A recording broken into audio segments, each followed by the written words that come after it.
ایک ٹیچر کا اسٹوڈنٹ سے شادی کرنا، نکاح کرنا اخلاقی طور پہ درست سمجھتے ہیں آپ اس کو یا غلط ہے؟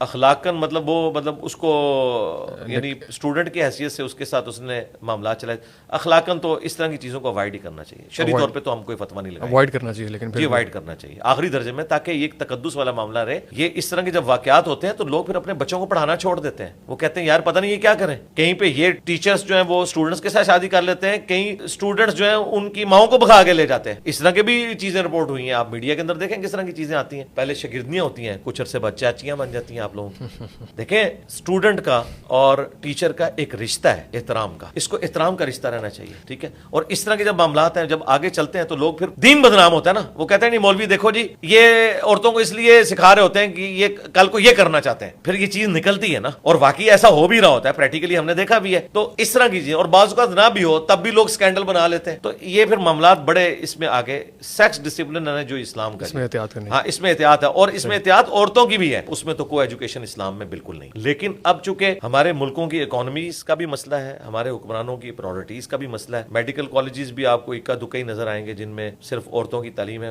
ادروائز تو یہ مکس والا معاملہ ہے. تو اب جب تک کوئی یونیورسٹیز کا بندوبست نہیں ہوتا اس طرح کی، اس وقت تک پھر یہ ہے کہ نگاہوں کا پردہ کیا جائے. اور نگاہوں کا پردہ یہ ہے کہ یعنی وہ مٹکا نہیں آنکھوں میں ہونا چاہیے، غیرت ہونی چاہیے. اور پھر علیحدگی والا معاملہ نہیں ہوگا. جامع ترمذی میں سنن سعید الکبریٰ میں حدیث ہے کہ جہاں دو اجنبی مرد و عورت علیحدہ ہوتے ہیں نا کسی جگہ، تیسرا ان میں شیطان ہوتا ہے. تو اس طرح کا معاملہ نہ ہو. ہاں کمبائنڈ ایک کلاس والا معاملہ. میں نے میکینیکل انجینئرنگ جب کی تو ہمارے کلاس میں بھی فیمیلز پڑھتی تھی، لیکن وہ آخری بینچ پہ ہوتی تھی. ظاہر ہے وہ آڈیٹوریم سٹائل کا بنا ہوا ہے، تو کبھی ہمیں فیل بھی نہیں ہوا تھا، اس طرح کا انٹریکشن تو نہیں ہوتا تھا. وہ بھی اسی جگہ پہ پڑھ رہی تھی. جس نے بچنا ہے اس نے خود بچنا ہے. تو معاملات چل رہے تھے. تو اور اس میں ٹیچرز بھی بہت انوالو ہیں. میں آپ کو بتاؤں کئی میں نے یعنی مذہبی ٹیچرز دیکھے ہیں، وہ فیمیل اسٹوڈنٹس کو اکیلے میں اپنے کمروں میں بلاتے ہیں، اور پھر بعد میں کئی چیزیں نکلتی ہیں. اس حمام میں پھر سارے ہی ننگے ہیں. جس نے بچنا ہے وہ خود ہی بچنا ہے.